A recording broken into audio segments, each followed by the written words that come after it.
There's a unique way of praying that stands apart from conventional methods. It's a hidden approach. And guess what? It was removed from the original Bible a long time ago. Gregg Braden often talks about this type of prayer. After analyzing it, we discovered its connection with the law of vibration. Stay with me as I will give you precise instructions on how to use this prayer and the law of vibration. But first, let me explain the prayer code. Gregg Braden, a renowned author and speaker, delves into a fascinating exploration of prayer, uncovering what he refers to as the hidden or lost mode of prayer. In his work, Braden draws attention to ancient texts, including the Gospel of Thomas, which contains teachings that were omitted from the canonical Bible. The hidden way of prayer that Braden discusses is deeply rooted in the Gospel of Thomas, a Gnostic gospel discovered in 1945 in Nag Hammadi, Egypt. Unlike the four Gospels found in the New Testament, the Gospel of Thomas did not make it into the official biblical canon. Instead, it provides a unique perspective on the teachings of Jesus, presenting a collection of sayings attributed to him.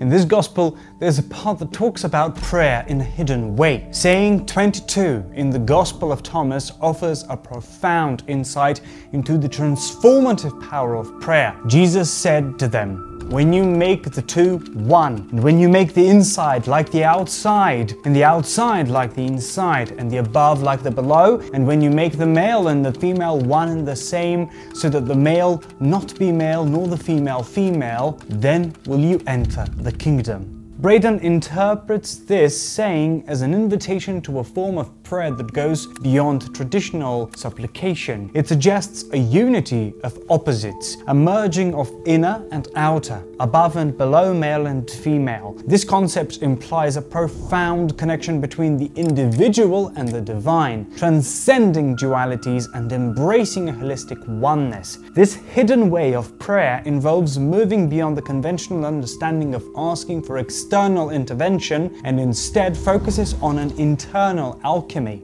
It encourages individuals to align their inner thoughts and feelings with the desired outcome, fostering a sense of unity with the oneself and with the greater cosmos. Basically, a prayer is not just saying words or following a set of rules. Instead, it's about really feeling what you're asking for as if it's already happened. This changes the focus from asking for things in the future to feeling like they've already happened right now. This is what Neville Goddard and Gregg Braden are talking about in their writings. This feeling is crucial, like when you're really happy or excited about something. The idea is that this positive feeling can affect the world around you. It's a bit like the good vibes when you get from being happy can make things better. In this way of thinking about prayer, the heart becomes super important. It's not just a pump in your chest, it's like a powerful center that can affect everything around you. So when you pray, it's not just about saying words, it's about putting your heart into it. It's about really meaning what you're asking for. Another important thing is coherence, which means everything being in harmony. If your thoughts and feelings don't match up, it can make your prayers less effective. So it's suggested to make sure your thoughts, emotions, and beliefs all line up to create a strong and clear intention. All of that leads us to the law of vibration. Let me explain. The connection between prayer and the law of vibration lies in the understanding that everything in the universe is in a constant state of vibration. The law of vibration asserts that all particles, atoms, and molecules have their unique vibrational frequencies, creating energy patterns that interact with each other. This includes our thoughts and emotions, which are also forms of energy vibrating at specific frequencies. When it comes to prayer, individuals often send out thoughts and intentions to the universe, creating a vibrational energy associated with those specific thoughts. The law of vibration suggests that this energy interacts with the energetic fabric of the universe, influencing the surroundings and attracting similar vibrations. In the context of prayer, especially in spiritual or metaphysical beliefs, people believe that the thoughts and emotions expressed in their prayers emit a certain vibrational frequency. The law of vibration suggests that this frequency influences the energy around them, shaping their experiences and interactions with the world. For instance, If someone approaches prayer with positive and grateful thoughts, they are believed to emit a higher vibrational frequency associated with positivity. According to the law of vibration, this positive energy may attract similar positive experiences, people, or opportunities into their lives. Conversely, if prayer is approached with negative or fearful thoughts, the associated vibrational frequency might be lower. In this case, the law of vibration implies that the energy emitted could attract experiences that resonate with negativity. Science and metaphysics both agree on one thing: everything boils down to vibration. According to science, everything in the visible universe is made up of energy packets vibrating at specific frequencies. In esoteric wisdom, it's believed that all things were initially created through sound or vibration, whether it's the Om in Eastern mysticism or the word in Western spirituality. Even our thoughts, feelings, and actions have their unique vibrations. These vibrations connect with anything that shares the same frequency. Essentially, your thoughts are intertwined with the entire universe. This is why paying close attention to yourself is crucial. Your thoughts, feelings, and actions create the primary vibration of your being, which then resonates with similar frequencies in the universe. This resonance attracts circumstances, people, challenges, and opportunities aligned with your dominant vibration.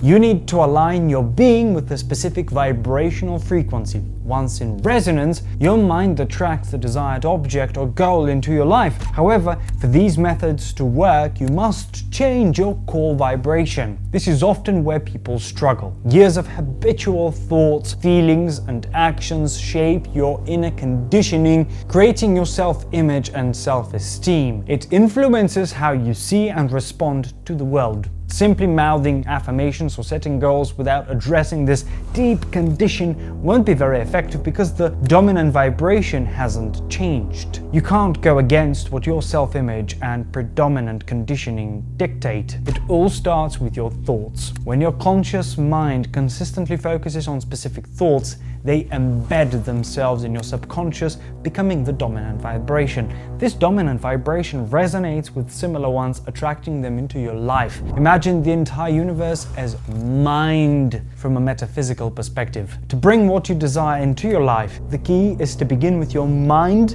as the primary focus. Many people do the opposite, coming up with practical techniques first and then attempting them. However, if these methods don't align with your dominant vibration, achieving desired results becomes challenging and uncomfortable. It's like trying to surpass self-imposed limits with sheer force after conditioning your mind in a certain way. The common trap is conditioning the future based on past expectations, akin to driving while fixated on the rearview mirror. This focus on past conditioning guarantees that the same dominant vibration continues into the future, making it resemble the past closely. To bridge the gap to your desired future, change the dominant vibration within. Harmony between your dominant vibration and your goal makes the achievement seem effortless compared to previous struggles. You must become what you seek internally before having it in the physical reality. Several methods can gradually change your inner being's dominant vibration and attract what you seek. Start by having a clear vision of your desired life, independent of present or past circumstances. Lack of clarity about the desired future is a major reason for failure. Create a detailed vision, how it looks, how achieving it feels, and its impact on your life. This vision becomes a powerful tool, using mind power to shape creation and attract the necessary circumstances. By becoming conscious of this process, you take control of the creative process and can manifest at will. Even if you're currently unaware, you're already doing it unconsciously, leading to fluctuating results. Conscious awareness allows you to manifest with intention and control. Another way to change one's vibration rate is to act as if. If one had already attained what they seek, how do they think and act? Well, they should start thinking and acting that way right now. This approach helps to impress the dominant vibration they choose upon their subconscious mind. This has been a lifelong practice, but taking conscious and deliberate control of the process is essential from now on. For instance, Cary Grant is known to have said, I acted like Cary Grant for so long I became him. Taking time to meditate regularly on the truth that all is vibration,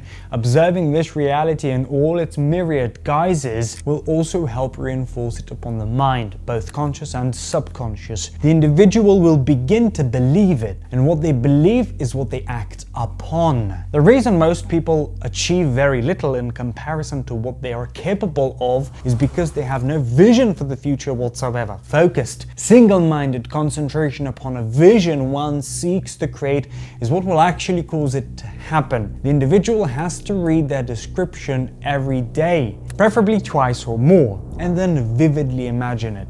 They should begin to live that reality now in their mind's eye, making its future manifestation all the more rapid. There is no need to worry about how it will happen. Just do their part and let the universe, through the law of vibration, do the rest. Individuals create their own reality primarily individually, then in mass. Most see that as true.